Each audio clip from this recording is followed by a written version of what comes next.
I'm back again, and yeah,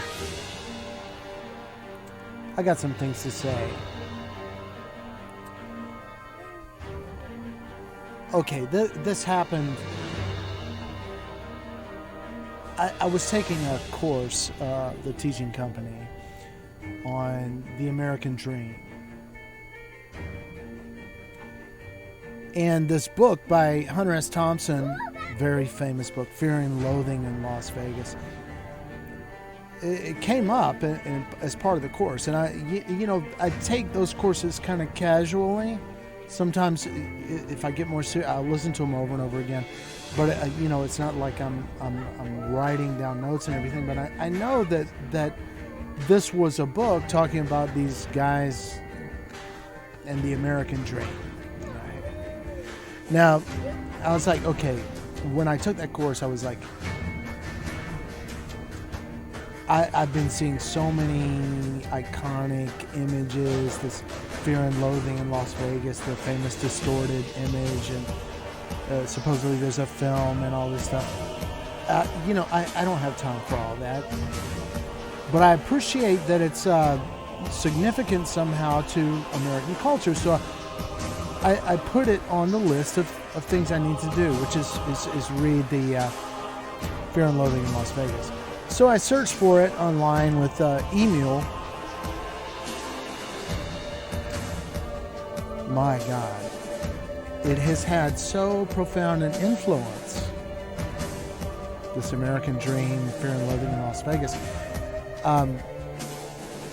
that people endlessly make shows like Fear and Loathing in Nevada, Fear and Loathing in the Bronx, Fear and Loathing in this, Fear and Loathing in that, all alluding to this. It's like, you got to read this Hunter S. Thompson book. So I'm doing it. I'm doing it now.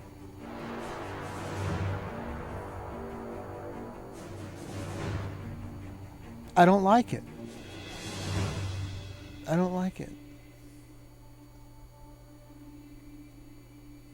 I'm wrestling with it, and I kind of think this was the thing about A Catcher in the Rye. Now, I was when I was little, we were supposed to go to Vietnam. I'll try to make this as quick as I can. And there was a guy that was around a basketball. I never really knew Mark that well. No, I never knew him. I looked at this guy in my neighborhood that was at a basketball court in Army fatigues, and he's like, to me, I was projecting something of myself onto this person. I was like, here's a guy older than me. Everybody's playing basketball, but I've been told I have to go to Vietnam. Right? My stepfather, or whatever you want to call this guy, you got to shoot. You got to be able to shoot well. So when you go to Vietnam, and I'm not gonna support you in any way if you try to dodge the draft. You're one of these dodge drafters, draft dodgers or whatever. I'm not gonna support you anyway. So yeah, okay. So he said that. And I saw this guy, Mark, he's walking around in Army fatigues, and the other guys are playing basketball. And I was like, this guy is with it. He's, he knows that we're going to be sent to be killed in Vietnam. And he's somber, right? Okay, well, actually, this guy, he ends up, he goes and he shoots John Lennon. Some dumb guy from my neighborhood did this thing, and I love John Lennon. John Lennon. I share a lot of common experiences with him when you read about him and his childhood and the situations he went through. And also a lot of sentiments that I shared with him. So I really admired him. And I'm like stunned that here's a guy that the most awful thing about it is that I looked at this guy, Mark, who went in my neighborhood, and I looked at him and I edified him. I said, here's a guy, everybody's playing basketball and the Vietnam War is going on, everybody's being killed, and we're all going to be sent off, and my dad's going to I thought he was my dad. He's not really my dad. He's just like looking for a reputation or something. He's like, you got to get ready to go to Vietnam, And I was like, well, this guy, He's not cheerful. Well, maybe he was actually crazy or something like that. But how does this connect to Fear and Loathing in Las Vegas and my disgust? Well, so he goes and kills John Lennon, and he says, well, I did it because I want people to read A Catcher in the Rye. So he shot him, and then he sat down with a book, The Catcher in the Rye, and he opened it pretending to read it. I don't know. Now, subsequent experiences has made me realize that there may be more to it. It's hard to tell things just by surface appearances. But the result of him doing that was that I was like, because you did that, I'm never going to read A Catcher in the Rye. And I didn't read it. Never going to read it. Not interested in it whatsoever. And then many years later, I read it. And I was like, this is garbage. Why would anybody think this is something that everybody needs to read? Well, maybe at the time, I think what writers like this are doing, just as a tip for you trying to get famous as a writer or whatever like that, is they observe the difference. They observe the difference between what people actually say and do and think and the image, what they're supposed to say and do and think according to this collective mythology, right? So this is my theory, is that A Catcher in the Rye was big because everybody was thinking like that and doing like that and having these kind of ideas and these kind of dialogues, but it was taboo at the same time. Nobody, it's like nobody would admit that in public.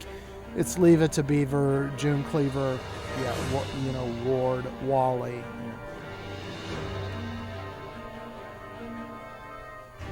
Well, I'm gonna finish this book on my screen. Hunter S. Thompson, Fear and Loathing in Las Vegas.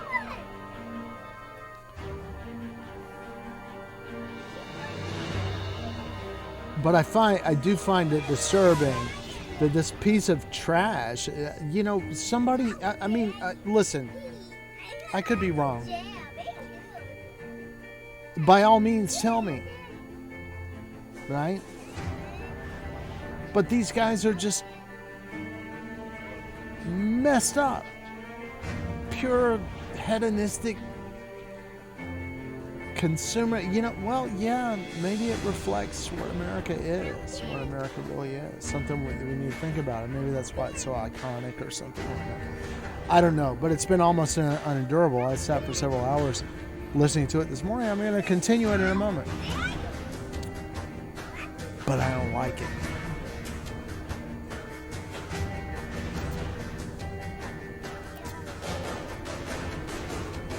Getting back in the hangar. Getting ready to start. All right.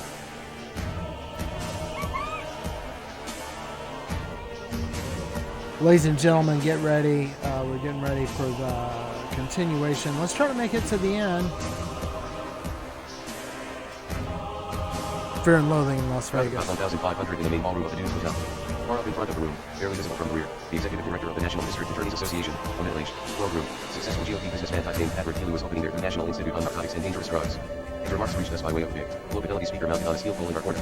Perhaps a dozen others were spotted around the room, all facing the rear and looming over the crowd, so that no matter where you sat or even tried to hide, you were always looking down the muzzle of a big speaker. This produced an odd effect. People in each section of the room tended to stare at the nearest voice box, instead of watching the distant figure of whoever was actually talking up front, on the podium. This 1935 style of speaker placement totally depersonalized the room. There was something authoritarian about it.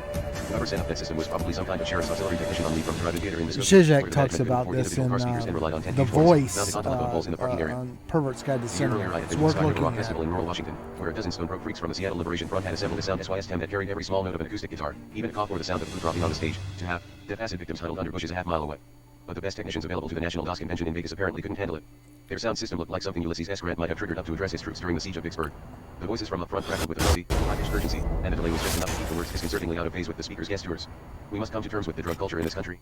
Country. These echoes drifted back to the rear in confused waves. A reefer bud is called a roach because it resembles a cockroach. Cockroach.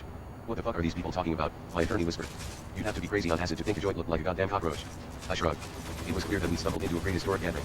The voice of the drug expert named Blomquist crackled out of the nearby speakers. About these flashbacks, the patient never knows. He thinks it's all over and he gets himself straightened out for 6 months and then, darn it, the whole trip comes back on him. Gosh darn that fiendish LSD. Dr. Blomquist, MD, was the keynote speaker, one of the big stars of the conference. He is the author of a paperback book titled Marijuana, which, according to the cover, tells it like it is. He is also the inventor of the roach/cockroach toy. According to the book jacket, he is an associate clinical professor of surgery, anesthesiology, at the University of Southern California School of Medicine and also a well-known authority on the abuse of dangerous drugs. Dr. Blomquist has also appeared on national network television panels, has served as a consultant for government agencies, was a member of the Committee on Narcotics Addiction and Alcoholism of the Council on Mental Health of the American Medical Association. His wisdom is massively reprinted and distributed, says the publisher. He is clearly one of the heavies on that circuit of second-rate academic hustlers who get paid anywhere from $500 to $1,000 a hit for lecturing to cop crowds. Dr. Blomquist's book is a compendium of state bullshit. On page 49 he explains, the 4 states of being in the cannabis society: cool, groovy, it's square, in that descending order. The square is seldom if ever cool, says Blomquist. He is not in it, that is, he doesn't know what's happening. But if he manages to figure it out, he moves up a notch to hit. And if he can bring himself to approve of what's happening, he becomes groovy. And after that, with much luck and perseverance, he can rise to the rank of cool. Blomquist writes like somebody who once bearded Tim Leary in the campus cocktail lounge and paid for all the drinks.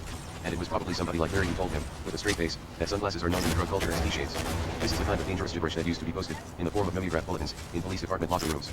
Indeed, know your dope fiend. Your life may depend on it. You will not be able to see his eyes because of T-shades, but his knuckles will be white from inner tension and his pants will be crusted with semen from constantly jacking off when he can't find a rape victim.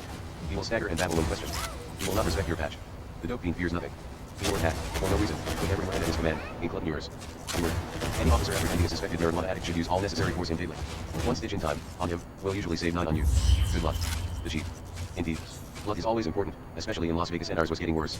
It was clear at a glance that this drug conference was not what we planned on. It was far too open, too mixed. About a third of the crowd looked like they just stopped by, for the show, and route to a Fraser Alley rematch at the Vegas Convention Center across town. Or maybe a benefit bout, for old smack dealers, between Liston and Marshall K. Watt. The room barely bristled with beards, mustaches, and supermod dress. The DOS conference had obviously drawn a goodly contingent of undercover narcs and other twilight types. An assistant from Chicago wore a tan sleeveless knit suit. His lady was a star of the Dunes Casino. She flashed through the place like Grace Slick at a Finch College class reunion. They were a classic couple, stone swingers. Just because you're a top, these days, doesn't mean you can't be with it. At his conference attracted some rookie tots. But my own costume, $40 FBI wingtips and a tattoo Madras sport coat, was just about right for the mass median, because for every urban hipster, there were about 20 crude-looking rednecks who could have passed for assistant football coaches at Mississippi State. These were the people who made my attorney nervous. Like most Californians, he was shocked to actively see these people when he got back. Here was the cop cream from Middle America and, Jesus, they looked and talked like a gang of drunken pig farmers. I tried to console him. They're actually nice people, I said, once you get to know them. He smiled. Know them? Are you kidding? Man, I know these people in my goddamn blood. Don't mention that word around here, I said. You'll get them excited. He nodded. You're right. I saw these bastards in Easy Rider, but I didn't believe they were real. Not like this. Not hundreds of them. My attorney was wearing a double-breasted blue pinstripe suit, far more stylish outfit than my own, but it made him exceedingly nervous. Because to be stylishly dressed in this crowd meant that you were probably an undercover cop, and my attorney mixed living with people who are very sensitive in that area. This is a fucking nightmare, he kept muttering. Here I am infiltrating a goddamn pig conference, but sure as hell there's some dope-dealing bomb freak in this town who's going to recognize me and put the word out that I'm out here partying with 1,000 cops. We all wore name tags. They came with the $100 registration fee. Mine said I was a private investigator from LA, which was true, in a sense, and my attorney's name tag identified him as an expert in criminal drug analysis, which was also true, in a sense. But nobody seemed to care who was what, or what. Security was too loose for that kind of pretty paranoid. But we were also a bit tense because we'd given the registrar a bad check for our dual registration. It was a check from one of my attorney's pimp/drug underworld clients that he assumed, from long experience, was absolutely worthless. 7 if you don't know, come to learn. If you know, come to teach. Hey Marty, First how session, you doing? The opening remarks. How you Most of doing? the afternoon. We sat patiently through the first 2 hours, although it was clear from the start that we weren't going to learn anything, and it was equally clear that we'd be crazy to try any teaching. It was easy enough to sit there with a head full of mescaline and listen to hour after hour of irrelevant gibberish. There was certainly no risk involved. These poor bastards didn't know mescaline from macros. I suspect we could have done the whole thing on acid for some of the people. There were faces and bodies in that room that had absolutely unendurable on acid.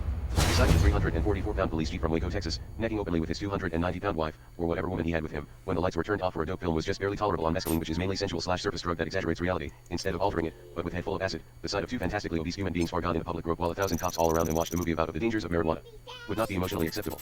The brain would reject it.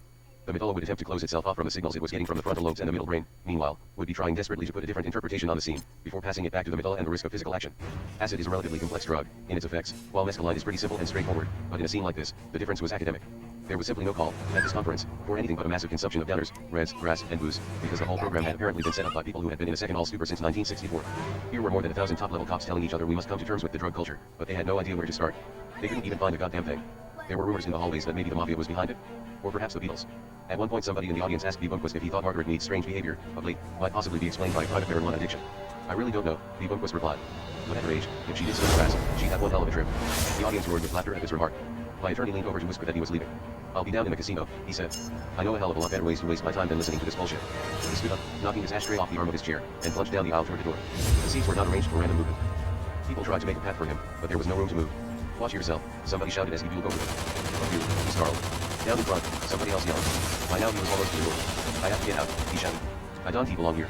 Good riddance, said a voice. He paused, looking around, and he seemed to think better of it, and kept moving. By the time he got to the exit, the whole rear of the room was in turmoil. Even Lindquist, far up front on the stage, seemed aware of distant trouble. He stopped talking and peered nervously in the direction of the noise. Probably he thought a brawl had erupted, maybe a racial conflict of some kind, something that couldn't be helped. I stood up and plunged toward the door. It seemed like as good a time as any to flee. Pardon me, I feel sick, I said to the first leg I stepped on. It jerked back, and I said it again. Sorry, I'm about to be sick, sorry, sick, beg pardon, yes, feeling sick. This time path opened very nicely. Not a word of protest. Hands actually helped me along. They feared I was about to vomit, and nobody wanted it, at least not on them. I made it to the door in about 45 seconds. My attorney was downstairs at the bar, talking to a sporty, looking cop about 40 whose plastic name tag said he was from someplace in Georgia. I'm a whiskey man, myself, he was saying. We don't have much problem with drugs down where I come from. You will, said my attorney. One of these nights you'll wake up and find a junkie tearing your bedroom apart. Nah, said the Georgia man. Not down in my parts. I'm going to and ordered a tall glass of rum, with ice. You're another one of these California boys, he said. Your friend here's been telling me about dope fiends. They're everywhere, I said. Nobody's safe. And sure as not in the South. They like the warm weather. They work in pairs, said my attorney. Sometimes in gangs. They'll climb right into your bedroom and sit on your chest, with big blue eyes. He nodded solemnly. They might even sit your walk-past chest, with a flame hard down on their throat. Jesus God Almighty, said the Southerner. What the hell's going on in this country? You'd never believe it, said my attorney. In LA it's out of control. First it was drugs, now it's witchcraft. Witchcraft?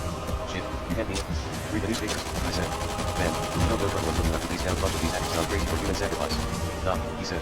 That's science fiction stuff. Not where we operate, said my attorney.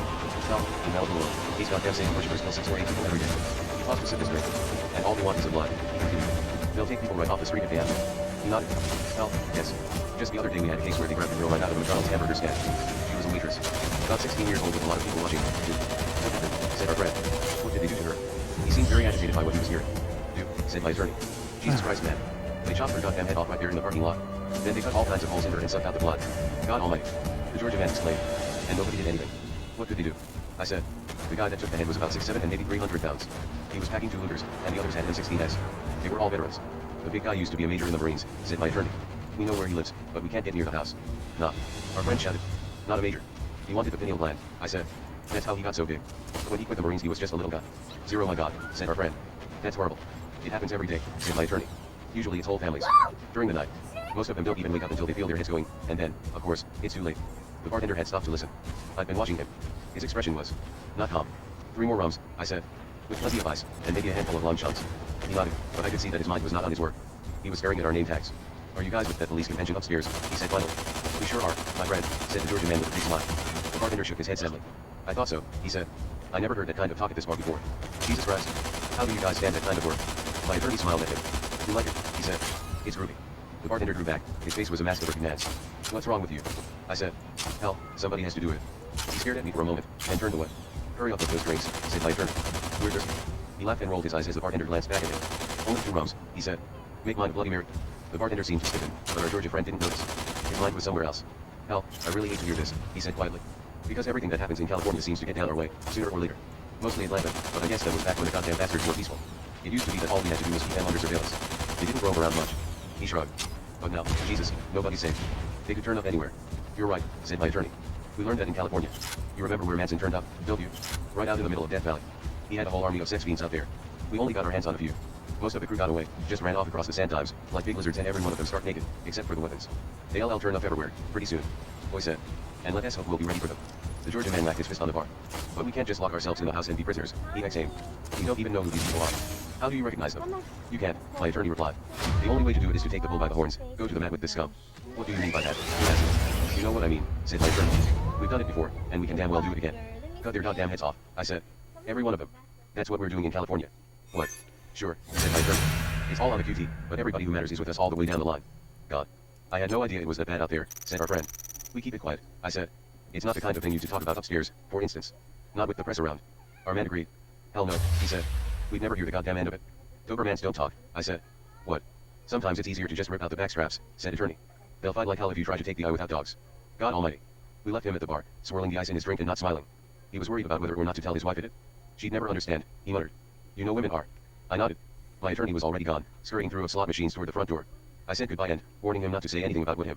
8 Backdoor Beauty. Finally a bit of serious drag racing on the strip. Sometime around midnight my attorney wanted coffee. He had been vomiting fairly regularly as we drove around the strip, and the right flank of the whale was badly streaked. We were idling at a stoplight in front of the Silver Slipper beside a big blue Ford with Oklahoma plates, 2 hoggish-looking couples in the front, probably cops from Muskogee using a conference to give their wives a look at Vegas. They looked like they'd just beaten Caesar's Palace for about $38 at the blackjack tables, and now they were headed for the circus to hoop it up. But suddenly, they found themselves next to a white Cadillac convertible all covered with vomit and a 300-pound Samoan in a yellow fishnet t-shirt yelling at them, "Hey there. You folks want to buy some heroin?" No reply. No sign of recognition. They'd been warned about this kind of crap. Just ignore it. "Hey, hotties," my attorney screamed. "God damn it, I'm serious. I want to sell you some pure fucking smack." He was hanging out of the car, very close to them. But still nobody answered. I glanced over, very briefly, and saw 4 middle American faces frozen with shock, staring straight ahead. We were in the middle lane. A quick left turn would be how I would have to go straight ahead when the light and escape at the next corner. I waited, tapping the accelerator nervously. My attorney was losing control. Cheap heroin. He was shouting, "This is the real stuff you want, Diego." "God damn it, I know what I have here." He whacked on the side of the car, as if to get their attention, but they wanted no part of us. "You folks never talked to a vet before," said my attorney. "I just got back from Vietnam. This is Skag, folks. Pure Skag." Suddenly the light changed and the Ford bolted off like a rocket. I stomped on the accelerator and stayed right next to them for about 200 yards, watching for cops in the mirror while my attorney kept screaming at them. "Shoot. Fuck. Skag. Blood. Heroin. Rape. Cheat. Communist. Jab it right into your fucking eyeballs." We were approaching the circus at high speed and the Oklahoma car was veering left, trying to muscle into the turn lane. I stomped the whale into passing gear and we ran fender to fender for a moment. He wasn't up to hitting me, there was horror in his eyes. The man in the backseat lost control of himself, lunging across his wife and snarling wildly, "You dirty bastards. Pull over and I'll kill you. God damn you. You bastards." He seemed ready to leap out the window and into our car, crazy with rage. Luckily the Ford was a two-door. He couldn't get out. We were coming up to the next stoplight and the Ford was still trying to move left. We were both running full bore. I glanced over my shoulder and saw that we left the other traffic far behind. There was a big opening to the right. So I mashed on the brake, hurling my attorney against the dashboard, and in the instant the Ford surged ahead I cut across his tail and zoomed into a side street. A sharp right turn across 3 lanes of traffic. But it worked. We left the Ford stalled in the middle of the intersection, hung in the middle of a screeching left turn. With a little luck, he'd be arrested for reckless driving. My attorney was laughing as we careened in low gear, with the lights out, through a dusty tangle of back streets behind a desert inn. "Jesus Christ," he said. Those of these were getting excited. That guy in the backseat was trying to fight me. Shit, he was frothing at the mouth. He nodded solemnly. I should have maced the fucker, a criminal psychotic. Total breakdown, you never know when they're likely to explode. I swung the whale into a turn that seemed to lead out of the maze, but instead of skidding, the bastard almost rolled. "Holy shit," my attorney screamed. "Turn on the fucking lights." He was clinging to the top of the windshield and suddenly he was doing the big spit again, leaning over the side. I refused to slow down until I was sure nobody was following us, especially that Oklahoma Ford. Those people were definitely dangerous, at least until they calmed down. Would they report that terrible quick encounter to the police? Probably not. It had happened too fast, with no witnesses, and the odds were pretty good that nobody would believe them anyway. The idea that 2 heroin pushers in a white Cadillac convertible would be dragging up and down the strip, using total strangers at stoplights, was prima facie absurd. Not even Sonny Liston ever got that far out of control. We made another turn and almost rolled again. The Coupe is not your ideal machine for high-speed cornering in residential neighborhoods. The handling is very mushy. Unlike the Red Shark, which had responded very nicely to situations requiring a quick 4-wheel drive. The whale had cutting loose at the critical moment, had a tendency to dig in, which accounted for that sickening here we go sensation. At first I thought it was only because the tires were soft, so I took it into the Texaco station next to the Flamingo and had the tires pumped up to 50 pounds each, which alarmed the attendant, until I explained that these were experimental tires. The 50 pounds each didn't help the cornering, so I switched back 2 hours later and told him I wanted to try 75. He shook his head nervously. "Not me," he said, handing me the air hose. "Here. They were your tires. You do it?" "What's wrong?" I asked. "You think they can't take 75? He nodded, moving away as I stooped to deal with the left front. "You were damn right," he said. "Those tires want 28 in the front and 32 in the rear. Hell, 50 that's dangerous, but 75 is crazy. They'll explode." I shook my head and kept filling the left front. "I told you," I said, "Sandoz Laboratories designed these tires. They're special. I could load them up to 100. God almighty," he groaned. "Don't do that here." "Not today," I replied. "I want to see how they corner with 75. He chuckled. "You won't even get to the corner, mister." "We'll see," I said, moving around to the rear with the air hose. In truth, I was nervous. The 2 front ones were tighter than snare drums. They felt like teakwood when I tapped on them with the rod. But what the hell? I thought. If they explode, so what? It's not often that a man gets a chance to run terminal experiments on a virgin Cadillac and 4 brand new $80 tires. For all I knew, the thing might start cornering like a Lotus a lot. If not, all I had to do was call the VIP agency and have another one delivered, maybe threaten them with a lawsuit because all 4 tires had exploded on me while driving in heavy traffic. Demand an Eldorado, next time, with 4 Michelin XS. And put it all on the car, charge it to the St. Louis grounds. As it turned out, the whale behaved very nicely with the altered tire pressures. The ride was a trifle rough. I could feel every pedal on the highway, like being on roller skates in a crowded pit, but the thing began cornering in a very stylish manner, very much like riding a motorcycle at top speed in hard rain, one slip and sand, over the high side, hard rolling across the landscape with your head in your hands. Set. About 30 minutes after our brush with DOTs, we pulled into an all-night diner on the Tinoco Highway, on the skirts of a mean/snack inn called North Las Vegas, which is actually outside the city limits of Vegas proper. North Vegas is where you go when you fuck up once too often on the strip, and when you're not even welcome in the cut-rate downtown places around Casino Center. This is Nevada's answer to East St. Louis, a slum and a graveyard, last stop before permanent exile to illegal winning. North Vegas is where you go if you're returning 30 and the syndicate men on the strip decide you're no longer much good for business out there with the high rollers. Or if you're a good with bad credit and sandstone, what they still call, in Vegas, a hotbed. This can mean almost anything from a mean drug to a junkie, but in terms of commercial acceptability, it means you're finished all the right places. Big hotels and casinos pay a lot of hustle to make sure high rollers don't have even momentary hassles with undesirables. Security in a place like Caesar's Palace is super tense and strict. Probably a third of the people on the floor at given time are either shills or watchdogs. Public drugs known pickpockets are dealt with instantly. Hustled out parking lot by Secret Service typos and given a personal lecture about the cost of dental work and of trying to make a living with 2 broken arms. The high side of Vegas is probably the most closed society west of 60, and it makes no difference, in terms of the lay lifestyle of the place, whether the man at the top is Lucky Luciano or Howard Hughes. In an economy where Tom Jones can make $75,000 a week for 2 shows a night at Caesar S, the power star is indispensable, and they don't care who signs their paychecks. The gold mine like Vegas breeds its own army, like any other gold mine. Hired muscle tends to accumulate in fast layers around money/power poles, and big money, in Vegas, is synonymous with the power to protect it. So once you get blacklisted on the strip, for any reason at all, you either get out of town or retire to nurse your act along, on the cheap, in the shoddy limbo of North Vegas out there with the gunsels, the hustlers, the drug cripples and all the other losers. North Vegas, for instance, is where you go if you need to score smack before midnight with no references. But if you're looking for cocaine, and you're ready up front with some bills and the proper code words, you want to stay on the strip and get next to a well-connected hooker, with cocaine at least one bill for starters. And so much for all that. We didn't fit the mold. There is no formula for finding yourself in Vegas with a white Cadillac full of drugs and nothing to mix with properly. The Fillmore style never quite caught on here. People like Sinatra and Dean Martin are still considered far out in Vegas. The underground newspaper here, the Las Vegas Free Press, is a cautious echo of the people's world, or maybe the National Guardian. A week in Vegas is like stumbling into a time warp, a regression to the late 50s. Which is wholly understandable when you see the people who come here, the big spenders from places like Denver and Dallas. Along with National Elks Club conventions, no niggers allowed, and the All West Volunteer Sheep Herders Rally. These are people who go absolutely crazy at the sight of an old hooker stripping down to her pasties and prancing out on the runway to the big beat sound of a dozen 50-year-old junkies kicking out the jams on September song. It was sometime around 3 when we pulled into the parking lot of the North Vegas Diner. I was looking for a copy of the Los Angeles Times, for news of the outside world, but a quick glance at the newspaper racks aimed a bad joke of that notion. They don't need the Times in North Vegas. No news is good news. Fuck newspapers, said my attorney. What we need now is coffee. I agreed, but I stole a copy of the Vegas Sun anyway. In yesterday's edition, but I didn't care. The idea of entering a coffee shop without a newspaper in my hands made me nervous. There was always the sports section, get wired on baseball scores and pro football rumors, Bart Starr beaten by thugs in Chicago tavern, Packers seek trade. Namath quits gets to be governor of Alabama, and a speculative piece on page 46 about a rookie sensation Harrison Fire, out of Grambling, runs 109 flat, 344 pounds and still growing. This man Fire has definite promise, says the coach. Yesterday, before practice, he destroyed a Greyhound bus with bare hands, and last night he killed a subway. He's a natural for color TV. I'm not one to play favorites, but it looks like I'll have to make room for him. Indeed. There is always room on TV for a man who can beat people to jelly in 9 flat. But not many of these gathered, on this night, in the North Star Coffee Lounge. We had the place to ourselves, which proved to be fortunate, because we ate 2 more bottles of mescaline on way over, and the effects were beginning to manifest. My attorney was no longer vomiting, or even acting sick. He ordered coffee with the authority of a man long accustomed to quick service. The waitress had the appearance of a hooker who had finally found her place in life. She was definitely in charge here, and she eyed us with obvious disapproval as we settled onto our stools. I was paying much attention. The North Star Coffee Lounge seemed like a fairly safe haven from our storms. There are some you go into, in this line of work, that you know will be heavy. The details don't matter. All you know, for sure, is that your brain starts humming with brutal vibes as you approach the front door. Something wild and evil is about to happen, and it's going to involve you. But there was nothing in the atmosphere of the North Star to put me on my guard. The waitress was passively hostile, but I was accustomed to that. She was a big woman. Not fat, but large in every way, long sinewy arms and a brawler's jawbone. A burned-out caricature of Jane Russell, big head of dark hair, face slashed with lipstick and a 48 double E chest that was probably spectacular about 20 years ago when she That might have been a makes model me for the want to Hell's Angels search chapter in Jane but now she was Russell. wrapped up in a giant pink elastic brassiere that showed like a bandage through the sweaty white rayon of her uniform. Probably she was married to somebody, but I didn't feel like speculating. All I wanted from her, tonight, was a cup of black coffee and a 29-cent hamburger with pickles and onions. No hassles, no talk, just a place to rest and regroup. I wasn't even hungry. My attorney had no newspaper or anything else to compel his attention. So he focused, out of boredom, on the waitress. She was taking our orders like a robot when he punched through her crust with a demand for 2 glasses of ice water, with ice. My attorney drank his in one long gulp, then asked for another. I noticed that the waitress seemed tense. Fuck it, I thought. I was reading the funnies. About 10 minutes later, when she brought the hamburger ERS, I saw my attorney hand her a napkin with something printed on it. He did it very casually, with no expression at all on his face. But I knew, from the vibes, that our peace was about to be shattered. What was that? I asked him. He shrugged, smiling vaguely at the waitress who was standing about 10 feet away, at the end of the counter, keeping her back to us while she pondered the napkin. Finally she turned and stared, and she stepped resolutely forward and tossed the napkin at my attorney. What is this? She snapped. A napkin, said my attorney. There was a moment of nasty silence, then she began screaming, don't give me that bullshit. I know what it is.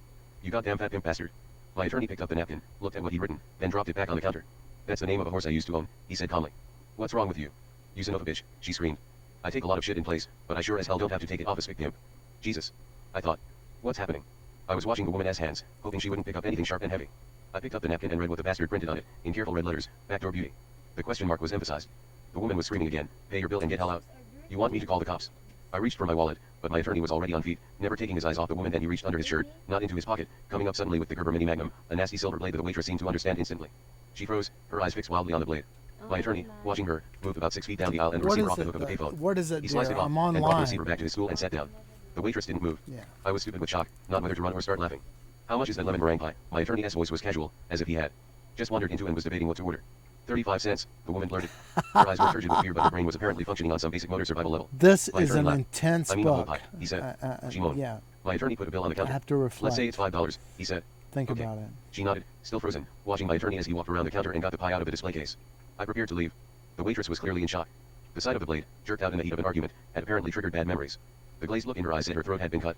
She was still in the grip of paralysis when we left. 9 Breakdown on Paradise Boulevard. Editor's note. At this point in the chronology, Dr. Duke appears to have broken down completely. The original manuscript is so splintered that we were forced to seek out the original tape recording and transcribe it verbatim. We made no attempt to edit this section, and Dr. Duke refused even to read it. There was only one way to reach him. The only address/contact we had, during this period, was a mobile phone unit somewhere on Highway 61, and all efforts to reach Duke at that number proved futile. In the interests of journalistic purity, we are publishing the following section just as it came off the tape, one of many that Duke submitted for purposes of verification, along with manuscript. According to the tape, this section follows an episode involving Duke, his attorney, and a waitress and an all-nighter in North Vegas. The rationale for the following section appears to be based on a feeling, shared by both Duke and his attorney, that the American dream was to be sought out somewhere far beyond the dreary confines district attorney's conference on narcotics and dangerous drugs. The transcription begins somewhere on the northeast out of Las Vegas, moving along Paradise Road in the White Web. ATTY, Boulder City is to the right. Is that a town? Duke, yeah. ATTY, let us go to Boulder City. Duke, alright. Let us get some coffee somewhere. ATTY, right up here, Harry's Taco Stand, USA. I could go for a taco. 5 for a buck. Duke, sounds horrible. I'd rather go somewhere where there's one for 50 cents. ATTY, no, this might be the last chance we get for tacos. Duke, I need some coffee. ATTY, I want tacos. Duke, 5 for a buck, that's like 5 hamburgers for a buck. ATTY, no, don't judge a taco by its price. Duke, you think you might make a deal? ATTY, I might. There's a hamburger for 29 cents. Tacos are 29 cents. It's just a cheap place, that's all. Duke, go bargain with them. Only purple sounds here. ATTY, hello. Waitress, may I help you? ATTY, yeah, you have tacos here? Are they Mexican tacos or just regular tacos? I mean, do you have chili in them and things like that? Waitress, we have cheese and lettuce, and we have sauce, you know, put on them. ATTY, I mean, do you guarantee that they are authentic Mexican tacos? Waitress, I don't know. Hey Luke, do we have authentic Mexican tacos? Woman's voice from kitchen, what? Waitress, authentic Mexican tacos. Luke, we have tacos. I don't know how Mexican they are. ATTY, yeah, well, I just want to make sure I get what I'm paying for. Cause they're 5 for $1. I'll take 5 of them. Dude, taco burger, what's that? The sound of diesel engine truck. Yeah. ATTY, that's a hamburger. With a taco in the middle. Dude, the taco on the bun. ATTY, I bet you your tacos are just hamburgers with a shell salad bun. Waitress, I don't know. ATTY, you just started working here? Waitress, today. ATTY, I thought so, I've never saw you here before. You go to school around here? Waitress, no, I don't go to school. You, why not? Shit. Are you sick? ATTY, never mind that. I'm gonna die, please don't kill me. ATTY, as your attorney, I advise you to get the chili burger. A hamburger with chili on it. You know what? That's too heavy for me. ATTY, then I advise you to get a taco burger. Try that one. Dude, the taco has meat in it. I'll try that one. And coffee milk. Right now. So I can drink while I'm waiting. Waitress, that's all you want. One taco burger. Dude, well, I'll try it. I might want to. ATTY, are your eyes blue or green? Waitress, right. ATTY, blue or green? Waitress, they change. ATTY, like a lizard. Waitress, like a cat. ATTY, oh, the lizard changes the color of his skin. Waitress, want anything to drink? ATTY, beer. And I have beer in the car. Tons of it. The back seat's full of it. Dude, I don't like mixing coconuts up with beer and ham. Let's smash the bastards. Right in the middle of the highway. Is Boulder City somewhere around? Waitress, Boulder City. Do you want sugar? Dude, yeah. ATTY, we're in Boulder City. We're very close to it. Dude, I don't know. Waitress, there it is. That sign says Boulder City, okay. Aren't you from Nevada? ATTY, no. We've never been here before. Just traveling through. Waitress, you just go straight up this road here. ATTY, any action up there in Boulder City? Waitress, don't ask me. I don't. ATTY, any gambling there? Waitress, I don't know, it's just a little town. Dude, where is the casino? Waitress, I don't know. ATTY, wait a minute, where are you from? Waitress, New York. ATTY, and you've just been here a day. Waitress, no, I've been here for a while. ATTY, where do you go around here? Say you wanted to go swimming or something like that. Waitress, in my backyard. ATTY, what's the address? Waitress, go to the pool's not open yet. ATTY, let me explain it to you, let me run it down just briefly if I can. We're looking for the American dream, and we were told it was somewhere in this area. Well, we're here looking for it, cause they sent us out here all the way from San Francisco to look for it. That's why they gave us this white Cadillac. They figured that we could catch it with it in that. Waitress, hey Lou, you know where the American dream is? ATTY, dude, she's asking if he knows where the American dream is. Waitress, 5 tacos, 1 taco burger. Do you know where the American dream is? ATTY, well, we don't know. We were sent out here from Francisco to look for the American dream, by a magazine to cover it. Lou, oh, you mean place. ATTY, the place called the American dream. Lou, is it the old psychiatrist's club? Waitress, I think so. ATTY, the old psychiatrist's club. Lou, old psychiatrist's club. Lord. It's in Paradise. Are you serious? ATTY, oh, no honest, look at that car. I mean, do I look like on a car like that? Lou, could that be the old psychiatrist's club? It was a discotheque place. ATTY, maybe that's it. Waitress, it's on Paradise and what? Lou, Ross Allen had the old psychiatrist's club. Is he the owner now? Dude, I don't know. ATTY, all we were told was, go till you find the American dream. Take this white Cadillac and go find the American dream. It's somewhere in the Las Vegas area. Lou, that has to be the old ATTY, and it's a silly story here, but you know, that we get paid for. Lou, are you taking pictures of it? Or, ATTY, no pictures. Lou, or did somebody just send you on a goose chase? ATTY, it's sort of a wild goose chase, more or less, but personally we're dead serious. Lou, that's to be the old psychiatrist's club, but the only people who hang out there is a bunch of pushers, peddlers, uplanders, and all that stuff. ATTY, maybe that's it? Is it a nighttime place or is it an all day? Lou, honey, this never stops. I can't stop a casino. ATTY, what kind of place is it? Lou, it's on Paradise. The old psychiatrist club's on Paradise. ATTY, is that what it's called? The old psychiatrist club? Lou, no, that is what it used to be, but someone bought it but I didn't hear about it as the American Dream. It was something like, associated with, it's a mental joint, where all the dopers hang out. ATTY, a mental joint? You mean like a mental hospital? Lou, no, honey, where all the dope peddlers and all the pushers, everybody hangs out. It's a place where all the kids are potted when they go in, and everything, but it's not called what you said, the American Dream. ATTY, do you have any idea what it might be called? Or more or less where it might be located? Lou, right off of Paradise and Eastern. Waitress, but Paradise and Eastern are parallel. Lou, yeah, but I know I come off of Eastern, and then I go to Paradise. Waitress, yeah I know it, but then that would make it off Paradise around the Flamingo, straight up here. I think somebody's handed you it. ATTY, we're staying at the Flamingo. I think this place you're talking about and the way you're describing it, I think that maybe that's it. Lou, it's not a tourist joint. ATTY, well, that's why they sent me. He's the writer, I'm the bodyguard. Cause I figure it will be. Lou, these guys are nuts, these kids are nuts. ATTY, that's okay. Waitress, yeah, they got in-laws. Dude, 24-hour day violence. Is that what we're saying? Lou, exactly. Now here's the Flamingo. Oh, I can't show you this, I can tell you better my way. Right up here at the first gas station is Tropicana, take a right. ATTY, Tropicana to the right. Lou, the first gas station is Tropicana. Take a right on Tropicana and take this way right on Tropicana, right on Paradise. You'll see a big black building, it's all painted black, real weird looking. ATTY, right on Tropicana, right on Paradise, black building. Lou, and there's a sign on the side of the building that says Psychiatrist Club, but they're completely remodeling it and everything. ATTY, alright, that's close enough. Lou, if there's anything I can do for ya, honey. I don't know if that's even it or not, but it sounds like it is. I think you boys are on the right track. ATTY, right. That's the best lead we've had for 2 days, we've been asking people all around. Lou, I could make a couple calls and sure as hell find out. ATTY, would you? Lou, sure I'll call Alan and ask him. ATTY, gee, I'd appreciate that if you could. Waitress, when you go down to Tropicana, it's not the first gas station, the second. Lou, there's a big sign right down the street here, it says Tropicana Avenue. Make a right, and when you get to Paradise make another right. ATTY, okay. Big black building, right on Paradise, 24-hour day violence, drugs. Waitress, see, here's Tropicana, and this is Boulder Highway that goes clear down like that. Dude, well, that's pretty far into town then. Waitress, well, here's Paradise split up somewhere around there. There has Paradise. Paradise. Yeah, we're down in here. See, this is Boulder Highway and Tropicana. Lou, well, that's not it. That bartender in there is a pocket too. ATTY, yeah, well, it's a lead. Lou, you gotta be glad you stopped here, boys. Dude, only if we find it. ATTY, only if we write the article and get it in. Waitress, well, why don't you come inside and sit down? Dude, we're trying to get as much sun as we can. ATTY, she's going to make a phone call to find out where it is. Dude, oh, okay, well, let's go inside. Editor's note, con. Tape cassettes for the next sequence were impossible to transcribe due to some viscous liquid encrusted behind the heads. There is a certain consistency in the garbled sounds, however, indicating that almost 2 hours later Dr. Duke and his attorney finally located what was left of the old psychiatrists. Club, a huge slab of cracked, scorched concrete in a vacant lot full of tall weeds. The owner of the gas station across the road said the place had burned down about 3 years ago. 10 heavy duty at the airport.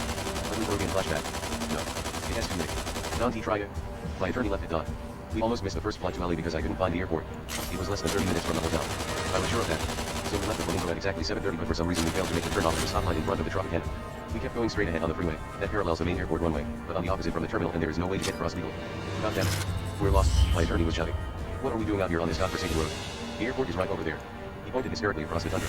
Don't be worried, I said. I've never missed a plane yet. I smiled as the memory came back. Except once in Peru, I added. I was already checked out of country, through customs, but I went back to the bar to chat with this Bolivian cocaine dealer, and all of a sudden I heard those big 707 engines starting up, so I ran out to the runway and tried to get aboard, but the door was right behind the engines and they'd already rolled the ladder away. Shit, those afterburners would have fried me like bacon, but I was completely out of my head. I was desperate to get aboard. The airport cops saw me coming, and they gathered into a knot at the gate. I was running like a bastard, straight at them. The guy with me was screaming, no, it's too late. Don't try it. I saw the cops waiting for me, so I slowed down like maybe I changed my mind, but when I saw them relax, I did a change of pace and tried to run right over the bastards. I laughed. Jesus, it was like running forward into a closet full of evil monsters. The fuckers almost killed me. All I remember is seeing 5 or 6 twin cops coming down on me at the same time, and a lot of voices screaming, no, no, it's suicide. Stop the crazy ring. I woke up about 2 hours later in a bar in downtown Lima. They'd stretched me out in one of those half-ton leather boots. My luggage was all stacked beside me. Nobody had opened it, so I went back to sleep and caught the first flight out, the next morning. My attorney was only half listening. Look, he said, I'd really like to hear more about your adventures in Peru, but not now. Right now all I care about is getting across that goddamn runway. We were flashing along at good speed. I was looking for an opening, some kind of access road, some lane across the runway to the terminal. We were 5 miles past the last stoplight and there wasn't enough time to turn around and go back to it. There was only one way to make it on time. I hit the brakes and eased the wheel down into the grassy mud between the 2 freeway lanes. The ditch was too deep for a head-on run, so I took it at an angle. The wheel almost rolled, but I kept the wheels turning and we careened up the opposite bank and into the oncoming lane. Fortunately, it was empty. We came out of the mud with the nose of the car up in the air like a tiger plane. Then bounced on the freeway and kept on going into the cactus field on the other side. I recall running over a fence of some kind and dragging it a few hundred yards, but by the time we got to the runway we were under control, screaming along about 60 miles into low gear, and it looked like a wide open run all over the terminal. My only worry was the chance of getting crushed by the road by an incoming DC-8, who probably didn't see until it was right on top of us. I wondered if they could see us in the tower. Probably so, but why worry? I kept the thing forward. There was no point in turning back now. My attorney was hanging onto the dashboard with both NTS. I glanced over and saw fear in his eyes. His face appeared to be gray, and I sensed he was not happy with this move, but we were going so fast across the runway, then cactus, then runway again, that I knew he understood our situation. He would pass the point of the daily wisdom of his move. It was already done, and our only hope was to get the other side. I looked at my skeleton face Accutron and saw that we had 3 minutes and 15 seconds before takeoff. Plenty of time, I said. Get your stuff together. I'll drop you right next to the plane. I could see the big red and silver Western jetliner about 1,000 yards ahead of us, and by this time we were skimming across smooth asphalt, past the incoming runway. No. He shouted. I can't get out. They'll crucify me. I'll have to take the plane. Ridiculous, I said. Just say you were hitchhiking to the airport and I picked you up. You never saw me before. Shit, this town is full of white Cadillac convertibles and I plan to go through there so fast that nobody will even glimpse the goddamn license plate. We were approaching the plane. I could see passengers, but so far nobody had noticed us approaching from this unlikely direction. Are you ready? I said. Why not? But for Christ's sake, let's do it fast.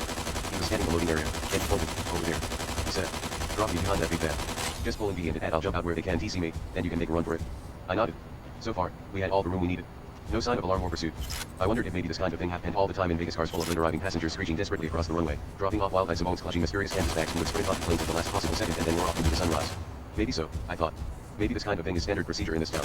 I swung in behind the van and hit the brakes just long enough for my attorney to jump out. Don't take any cut from me, swine, I yelled. Remember, if you have any trouble you can always send a telegram to the right people. He grinned. Yeah.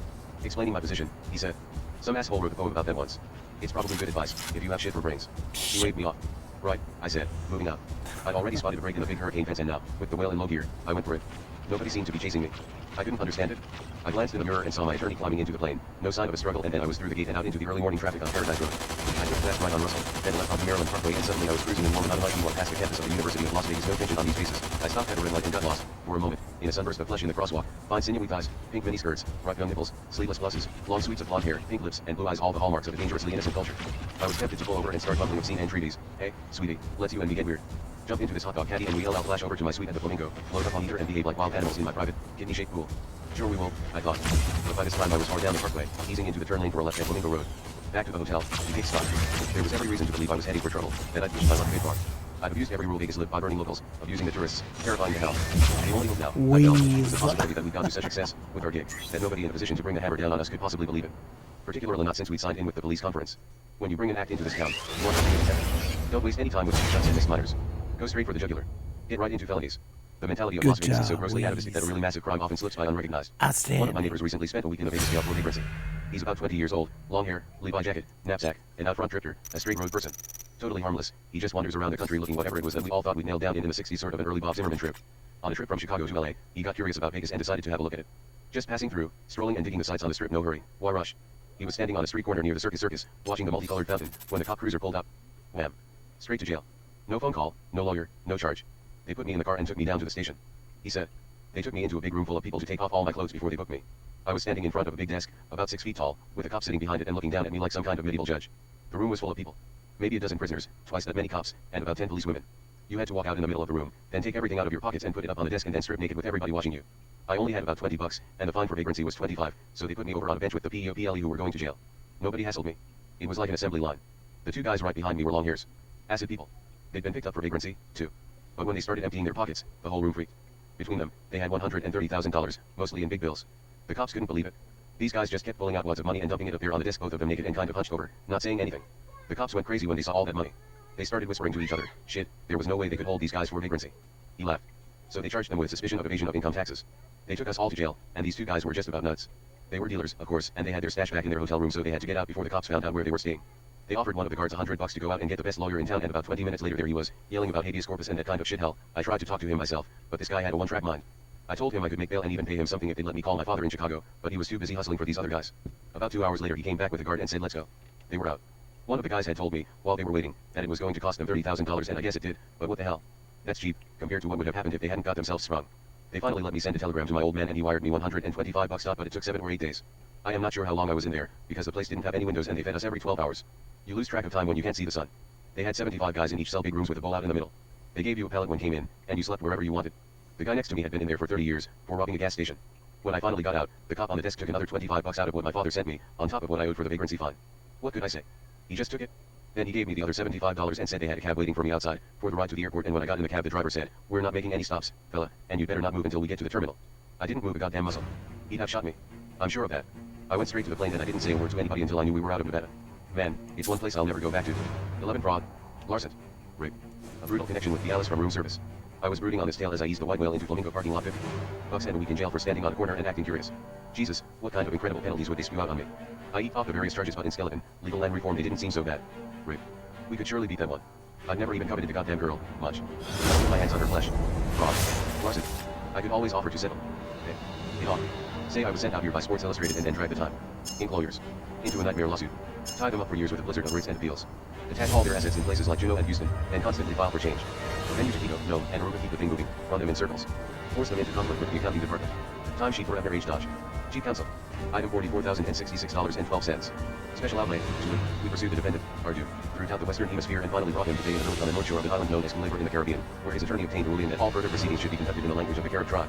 We sent 3 men to Berlitz for this purpose, but 19 hours before the date scheduled for opening arguments, the defendant fled to Colombia, where he established residence in a fishing village called Padre near the Venezuelan border, where the official language of jurisprudence is an obscure dialect known as Guajiro. After many months we were able to establish 3 jurisdiction in this place, but by that time the defendant had moved his residence to a virtually inaccessible port at the headwaters of the Amazon River, where he cultivated powerful connections with a tribe of headhunters called Hebrews. Our stringer in Manaus was dispatched upriver to locate and hire a native attorney to personally Hebrew, but the search has been hampered by serious communications problems. There is in fact great concern, in our real office, that the widow of the aforementioned Manaus stringer might obtain a ruinous judge that fugitives in local courts far larger than anything occurring in our own country we consider reasonable and insane. Indeed. But what is safe? Especially here in our own country in this doom-struck era of data. We are all wired into a survival treadmill. No more of the speed that fueled the 60s. Uppers were going out of style. This was the fatal flaw in Mary's script. He crashed around America selling conscientiousness expansion without ever giving a thought to the grim beat realities that were lying in wait for all the people who took them too seriously. After West Point and the priesthood, LSD must have seemed entirely logical to him, but there is not much satisfaction in knowing that he blew it very badly for himself, because he took too many of ERS down with him. Not that they didn't deserve it, no doubt they all got what was coming to them. All those pathetically eager acid freaks who thought they could buy peace and understanding at OT $3 a hit. But their failure is ours, too. What Leary took down with him was the central illusion of a whole lifestyle that he helped to create a generation of permanent cripples, failed seekers, who never understood the essential old mystic fallacy of the acid culture, the desperate assumption that somebody or at least some forces tending that light at the end of the tunnel. This is the same cruel and paradoxically benevolent bullshit as kept the Catholic Church going for so many centuries. It is also the military and blind faithful.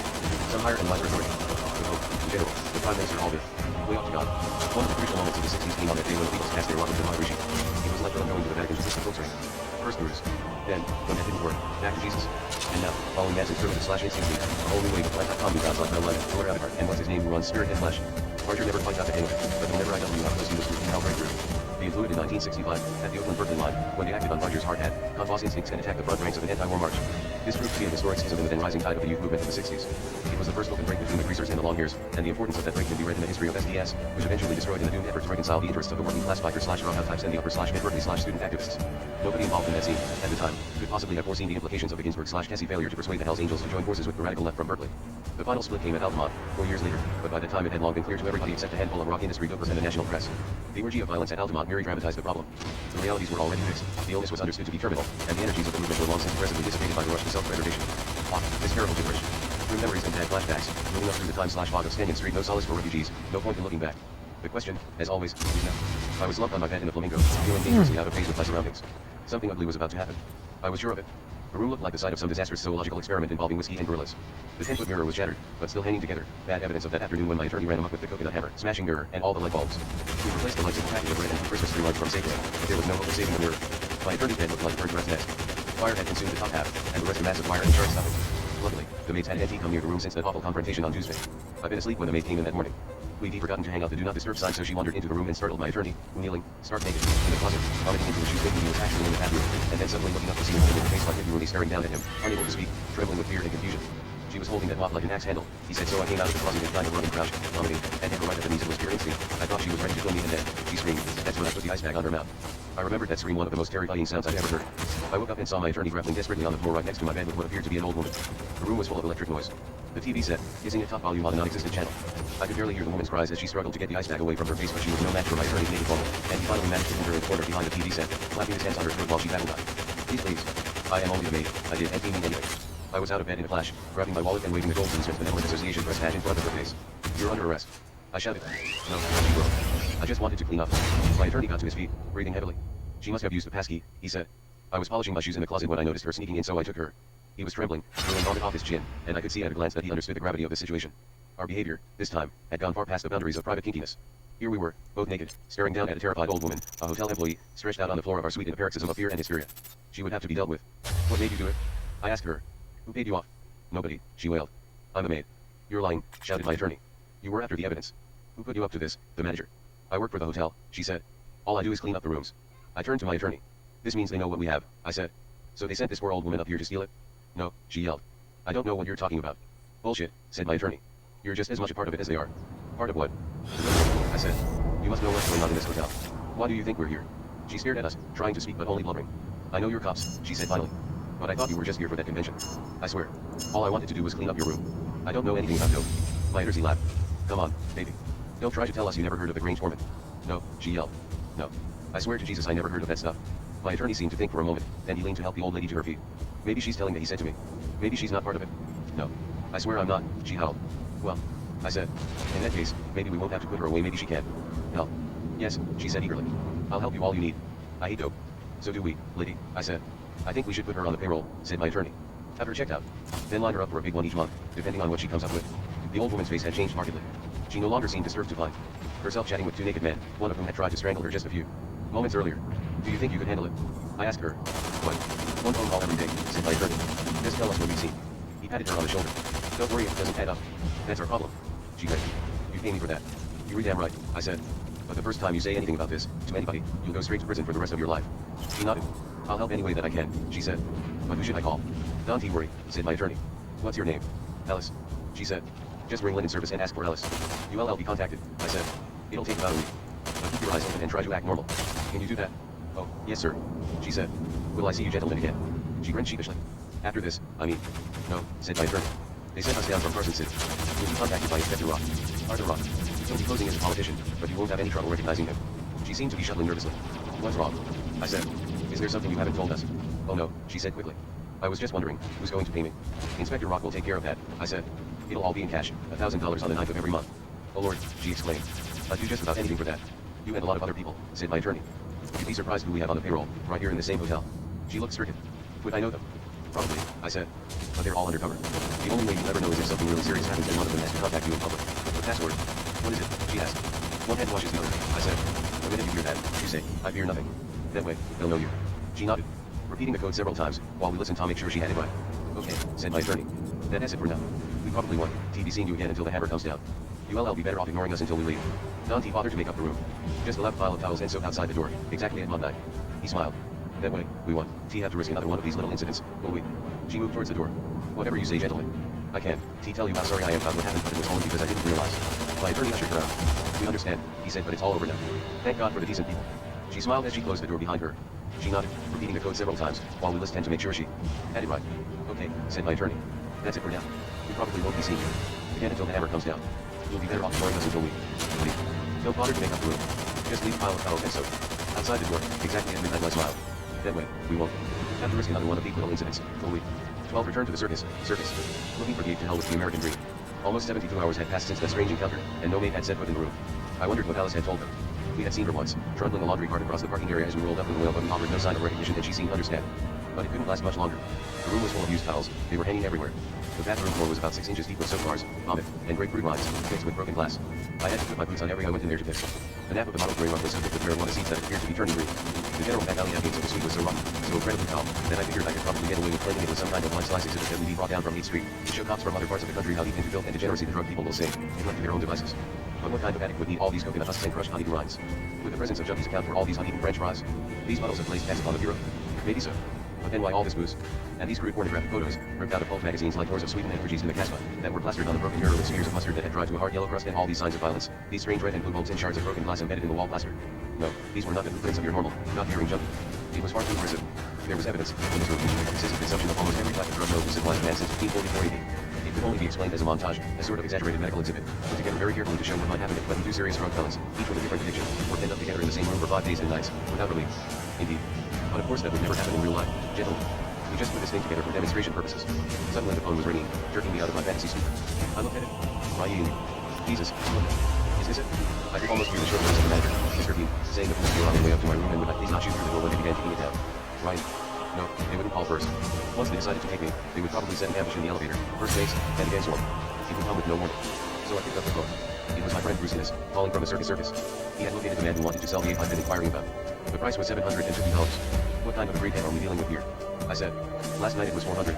He claims he just found out it was housebroken, said Bruce. He let it sleep in the trailer last night, and the thing actually shied in the shower stall. That doesn't mean anything, I said. Apes are attracted to water. Next time it'll shit in the sink. Maybe you should come down and argue with the guy, said Bruce. He's here in the bar with me. I told him you really wanted the ape and that you could give it a fine home. I think he'll negotiate. He's really attached to the stinking thing. It's here in the bar with us, sitting up on a goddamn stool, slobbering into a beer schooner. Okay, I said. I'll be there in 10 minutes. Don't let the bastard get drunk. I want to meet him under natural conditions. When I got to the circus, they were loading an old man into an ambulance outside the main door. What happened? I asked the carkeeper. I am not sure, he said. Somebody said he had a stroke. But I noticed the back of his head was all cut up. He slid into the wheel and handed me a stub. You want me to save your drink for you? He asked, holding up a big glass of tequila that was on the seat of the car. I can put it in the cooler if want. I nodded. These people were familiar with my habits. I had been in and out of the place so often, with Bruce and the inn members, that the carkeepers knew me by name, although I'd never introduced myself, and nobody had ever asked me. I just assumed it was all part of the gig here, that the DD probably rifled the glove compartment and found a notebook with my name on it. The real reason, which didn't occur to me at the time, was that I was still wearing my ID/badge from the district attorney's conference. It was dangling from the pocket flap of my multicolored bird shooting jacket, but I'd long since forgotten about it. No doubt they all assumed I was some kind of super weird undercover agent, or maybe not. Maybe they were just humoring me because they figured anybody crazy enough to pose as a cop while driving around Vegas in a white Cadillac convertible with a drink in his hand almost had to be heavy, and perhaps even dangerous. In a scene where nobody with any ambition is really what he appears to be, there's not much risk in acting like a king hell freak. The overseers will nod wisely at each other and mutter about these goddamn no-class whip-ons. The other side of that coin is the goddamn "who's that" syndrome. This comes from people like doormen and floor walkers who assume that anybody who acts crazy, but still tips big, must be important, which means he should be humored, or at least treated gently. But none of this makes any difference with a head full of mescaline. You just blunder around, doing anything that seems to be right, and it usually is. Vegas is so full of natural freaks, people who are genuinely twisted, that drugs aren't really a problem, except for cops and the Skag Syndicate. Psychedelics are almost irrelevant in a town where you can wander into a casino any time of the day or night and witness the crucifixion of a gorilla on a flaming neon cross that suddenly turns into a pinwheel, spinning a beast around in wild CIR above the crowded gambling action. I found Bruce at the bar, but there was no sign of the ape. Where is it? I demanded. I'm ready to write a check. I want to take the bastard back home on the plane with me. I've already reserved 2 first-class seats, our Duke and son. Take him on the plane. Hell yes, I said. You think they'd say anything? Call attention to my son's infirmities. He shrugged. Forget it, he said. They just took him away. He attacked an old man right here at the bar. The creep started hassling the bartender about allowing barefoot rebel in the place, and just about then the ape let out a shriek so loud the guy threw a beer at him, and the ape went crazy, came out of his seat like a jack in the box and took a big bite out of the old man's head. The bartender had to call an ambulance, then the cops came and took the ape away. God damn it, I said. What's the bail? I want that ape. Get a grip on yourself, he said. You better stay clear of that jail. That's all they need to put the cuffs on you. Forget that ape. You don't need him. I gave it some thought, then decided he was probably right. There was no sense blowing everything just for the sake of some violent ape I'd never met. For all I knew, he'd take a bite out of my head if I tried to bail him out. It would take him a while to calm down, after the shock of being put behind bars, and I couldn't afford to wait around. When are you taking off? Bruce asked. As soon as possible, I said. No point hanging around this town any longer. You have all I need. Anything else would only confuse me. He seemed surprised. You found the American dream, he said. In this town. I nodded. We're sitting on the main river right now, I said. You remember that story the manager told us about the owner of this place? How he always wanted to run away and join the circus when he was a kid. Bruce ordered 2 more beers. He looked over the casino for a moment, then shrugged. Yeah, I see what you mean, he said. Now the bastard has his own circus, and a license to steal, too. He nodded. You were right, he is the model. Absolutely, I said. It is pure Horatio Alger, all the way down to his attitude. I tried to tell the woman that I agreed with everything he stood for, but she said if I knew what was good for me I'd get the hell out of town and not even think about bothering the boss. He really hates reporters, she said. I don't mean this to sound like a warning, but if I were you I'd take it that way. Bruce nodded. The boss was paying him $1,000 a week to work 2 sets a night in the Leopard Lounge, and another $2,000 for the group. All they had to do was make a hell of a lot of noise for 2 hours every night. The boss didn't give a flying fuck what kind of songs they sang, just as long as the beat was heavy and the amps were turned up loud enough to lure people into the bar. It was strange to sit there in Vegas and hear Bruce singing powerful stuff like Chicago and country song. If the management had bothered to hear the lyrics, the whole band would have been tarred and feathered. Several months later, in Aspen, Bruce sang the same songs in a club jam with tourists and a former astronaut asterisk, and when the last set was over, _ came over to our table and began yelling all kinds of drunken, super patriot gibberish, hitting on Bruce about what kind of nerve does a goddamn Canadian have to come down here and insult this country. Say man, I said. I'm an American. I live here, and I agree with every fucking word he says. At this point the hash bouncers appeared, grinning inscrutably and saying, good evening to you gentlemen. The I Ching says it's time to be quiet, right? And nobody hassles the musicians in this place, is that clear? The astronaut left, muttering darkly about using his influence to get something done, damn quick, about the immigration statutes. What's your name? He asked me, as the hash bouncers eased him away. Bob Zimmerman, I said. And if there's one thing I hate in this world, it's a goddamn bonehead Polak. You think I'm a Polak? He screamed. You dirty gold bricker. You're all shit? You don't represent this country? Christ, let us hope to hell you don't. Bruce muted. _ was still raving as they muscled him out to the street. T. Carradines knocked, in another restaurant, the astronaut was scarfing his chow, stone sober, when a 14-year-old boy approached the table to ask for an autograph. _ acted coy moment, feigning embarrassment, then he scrawled his signature on the small piece of paper the boy handed him. The boy looked at it for a moment, then tore it into small pieces and dropped it in _ S lap. Not everybody loves you, man. He said. Then he went back and sat down at his own table about 6 feet away. The astronaut's party was speechless. 8 or 10 people, wives, managers, and favorite senior engineers, showing a good time in fabulous Aspen. Now they looked like somebody had just sprayed their table with shit mist. Nobody a word. They ate quickly, and left without tipping. So much for Aspen and astronauts.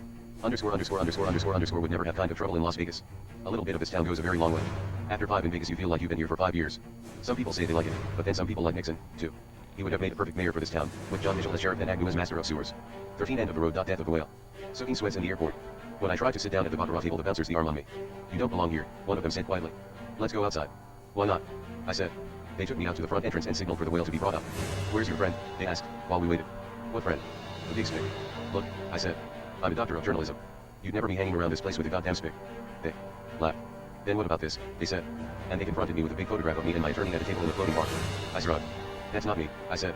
"That's a guy named Thompson. He works for Rolling Stone, a really vicious, crazy kind of person. And that guy sitting next to him is a hitman for the mafia in Hollywood." "Shit, have you studied this photograph? What kind of a maniac would roam around wearing one black glove?" "We noticed that," they said. "Where is he now?" I shrugged. "He moves around pretty fast." I said. "His earners come out of St. Louis." They stared at me. "How do you know all this stuff?" I showed them my gold PBA badge, flashing it quickly with my back to the crowd. "Act natural," I whispered. Dante put me on the spot. They were still standing there when I drove off in the whale. The geek had brought it up at exactly the right moment. I gave him a $5 bill and hit the street with a stylish screech of rubber. It was all over now.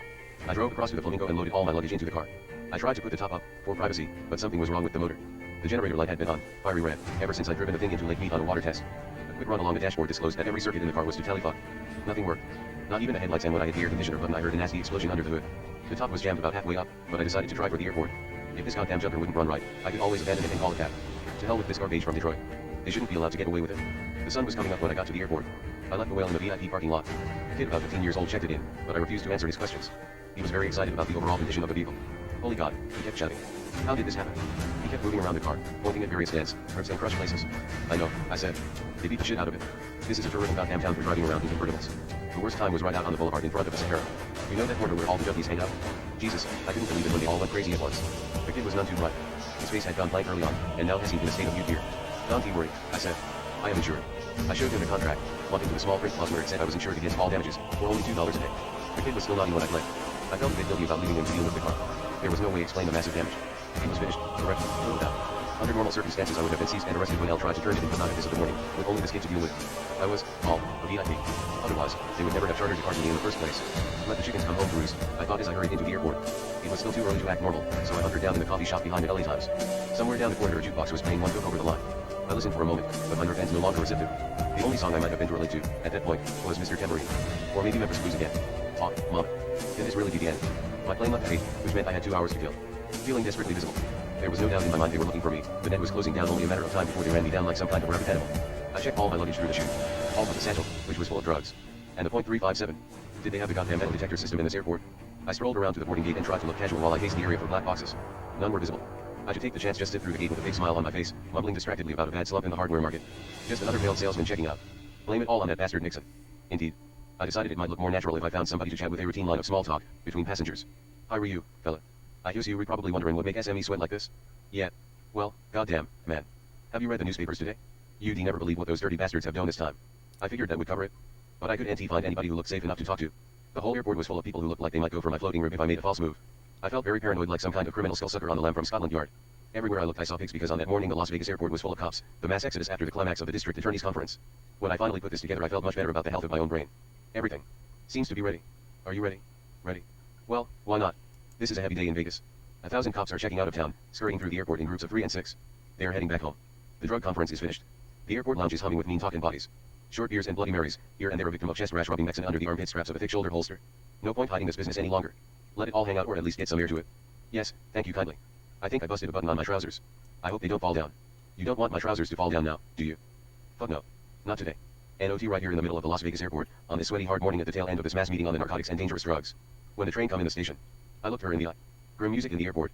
Yes, it's hard to tell, when all your love is in vain. Every now and then you run up on one of those days when everything's in vain, a stone bummer from start to finish. If you know what's good for you, on days like these you sort of hunker down in a safe corner and watch. Maybe think a bit. Lay back on a cheap wooden chair, screened off from traffic, and shrewdly rip the pop-tops out of 5 or 8 Budweisers, smoke off a pack of King Marlboros, eat a nut butter sandwich, and finally toward evening gobble a wad of good mescaline. Then drive out, later on, to the beach. Get out in the surf, in the fog, and slosh along on numb frozen feet about 10 yards out from the tide line, stomping through tribes of wild sandpeckers, ride runners, core hoppers, stupid little birds and crabs and salt suckers, and they're a big pervert or woolly reject gimp off in the distance, wandering alone by themselves behind dunes and driftwood. These are the ones you will never be properly introduced to, at least not if your luck holds. But the beach is less complicated than a boiling fast morning in the Las Vegas airport. I felt very obvious. Amphetamine psychosis? Paranoid dementia? What is it? My Argentine luggage. This crippled walk that once made me a reject from the naval ROTC. Indeed. This man will never be able to walk straight, Captain. Because one leg is longer than the other. Not much. 3/8 of an inch or so, which counted out to about 2/8 more than the captain could tolerate. So we parted company. He accepted a command in the South China Sea, and I became a doctor of gonzo journalism, and many years later, killing time in the Las Vegas airport this terrible morning, I picked up a newspaper and saw where Captain had fucked up very badly. Ship commander butchered by natives after accidental assault on Guam.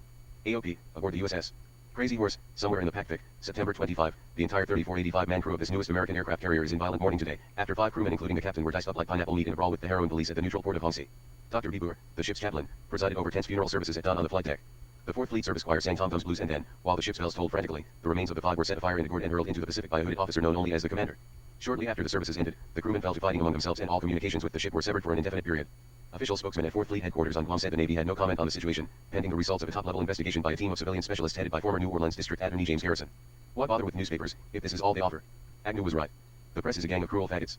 Journalism is not a profession or a trade. It is a cheap catch-all for fuck-offs and misfits, a false doorway to the backside of life, a filthy piss-ridden little hole nailed off by the building inspector, but just deep enough for a wine to curl up from the sidewalk and masturbate like a chimp in a zoo cage. 14 Farewell to Vegas. God has mercy on you, swine. I skulked around the airport. I realized that I was still wearing my police identification badge. It was a flat orange rectangle, sealed in clear plastic, that said, Raul Duke, SPE Jail Investigator, Los Angeles. I saw it in the mirror above urinal. Get rid of this thing, I thought. Tear it off. The gig is finished. And it proved nothing. At least not to me. And certainly not to my attorney who also had a badge, but he was back in Malibu, nursing his paranoid sores. It'd been a waste of time, a lame fuck around that was only, in clear retrospect, a cheap excuse for 1,000 cops to spend a few days in Las Vegas and lay the bill on the taxpayers. Nobody had learned anything, or at least nothing except new. Except maybe me. And all I learned was that the District Attorneys Association is about 10 years behind the grim truth and harsh kinetic realities of what they just recently learned to call the drug culture in Thai year of our Lord, 1971. They are still burning the taxpayers for thousands of dollars to make films about the dangers of LSD, at a time when acid is widely known, to everybody but cops to be the student baker of the drug market. The popularity of psychedelics has fallen off so drastically that most volume dealers no longer even handle quality acid or mescaline except as a favor to special customers, mainly jaded, over 30 drug dilettantes, like me, and my attorney. The big market, these days, is in downers. Reds and smacks ethanol and heroin and a hell broth of bad domestic grass sprayed with everything from arsenic to horse tranquilizers. What sells, today, is whatever fucks you up, whatever short-circuits your brain and grounds it out for the longest possible time. The ghetto market has mushroomed into suburb EIA. The Milltown man has turned, with a vengeance, to skin popping and even mainlining, and for every ex-speed freak who drifted, for relief, into smack, there are 200 kids who went straight to the needle off second all. They never even bothered to try speed. Uppers are no longer stylish. Meth grind is almost as rare, on the 1971 market, as pure acid or DMT. Consciousness expansion went out with LBJ. And it is worth noting, historically, that downers came in with Nixon. I limped onto the plane with no problem except a wave of ugly vibrations from the other passengers, but my head was so burned out, by then, that I wouldn't have cared if I'd had to climb aboard stark naked and covered with oozing chancress. It would have taken extreme physical force to keep me off that plane. I was so far beyond simple fatigue that I was beginning to feel nicely adjusted to the idea of permanent hysteria. I felt like the slightest misunderstanding with the stewardess would cause me to either cry or go mad, and the woman seemed to sense this, because she treated me very gently. When I wanted more ice cubes for my Bloody Mary, she brought them quickly. And when I ran out of cigarettes, she gave me a pack from her own purse. The only time she seemed nervous was when I pulled a grapefruit out of my satchel and began slicing it up with a hunting knife. I noticed her watching me closely, so I tried to smile. I never go anywhere without grapefruit. It's hard to get a really good one, unless you're rich. She nodded. I flashed her the grimace/smile again, but it was hard to know what she was thinking. It was entirely possible, I knew, that SGED already decided to have me taken off the plane in a cage when we got to Denver. I stared fixedly into her eyes for a time, but she kept herself under control. I was asleep when our plane hit the runway, but the jolt brought the instant knew it. I looked out the window and saw the Rocky Mountains. What the fuck was I doing here, I wondered. IT made no sense at all. I decided to call my attorney as soon as possible. Have him earn me some money to buy a huge albino Doberman. Denver is a national clearinghouse for stolen Dobermans. They come from all parts of the country. Since I was already here, I thought I might as well pick up a vicious tooth. But first, something for my nerves. Immediately after the plane landed, I rushed up the corridor to the airport drugstore AD and asked the clerk for a box of Amyls. She began to fidget and shake her head. Oh, no, she said finally. I can sell you those things except by prescription. I know, I said. But you see, I am a doctor. I don't need a prescription. She was still fidgeting. Well, you'll have to show me some ID, she moaned. Of course. I jerked out my wallet and let her see the police badge while I flipped through the deck until I located my ecclesiastical discount card, which identifies me as a doctor of divinity, a certified minister of the Church of the New Truth. She inspected it carefully, then handed it back. I sensed a new respect in her manner. Her eyes grew warm. She seemed to want to touch me. I hope you will forgive me, doctor, she said with a fine smile. But I had to ask. We get some real freaks in this place. All kinds of dangerous addicts. You'd never believe it. Don't worry, I said. I understand perfectly. But I have a bad heart, and I hope. Certainly, she exclaimed, and within seconds she was back with a dozen Amyls. I paid without quibbling about the ecclesiastical discount. Then I opened the box and cracked one under my nose immediately, while she watched. Just be thankful your heart is young and strong, I said. If I were you I would never. Holy shit. What? Yes, you'll have to excuse me now, I feel it coming on. I turned away and moved off in the general direction of the bar. God's mercy on you, son. I shouted at 2 Marines coming out of the men's room. They looked at me, but said nothing. By this time I was laughing crazily. But it made no difference. I was just another pumped up cleric with a bad heart. Shit, they'll let me down at the Crown Palace. I took another big hit off the ammo, and by the time I got to the floor my heart was full of joy. I felt like a monster reincarnation of Horatio Alger, a man on the move, and just sick enough to be totally confident.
crowd of about 1,500 in the main ballroom of the Dunes Hotel. Far up in front of the room, barely visible from the rear, the executive director of the National District Attorneys Association, a middle-aged, well-groomed, successful GOP businessman type named Patrick Healy was opening their National Institute on Narcotics and Dangerous Drugs. His remarks reached us by way of a big, low-fidelity speaker mounted on a steel pole in our corner. Perhaps a dozen others were spotted around the room, all facing the rear and looming over the crowd, so no matter where you sat or even tried to hide, you were always looking down the muzzle of a big speaker. This produced an odd effect. People in each section of the room tended to stare at the nearest voice box, instead of watching the distant figure of whoever was actually talking up front, on the podium. This 1935 style of speaker placement totally depersonalized the room. There was something authoritarian about it. Whoever set up that system was probably some kind of sheriff's auxiliary technician on leave from a drive-in theater in Muskogee, where the management couldn't afford individual car speakers and relied on 10 huge horns, mounted on telephone poles in the parking area.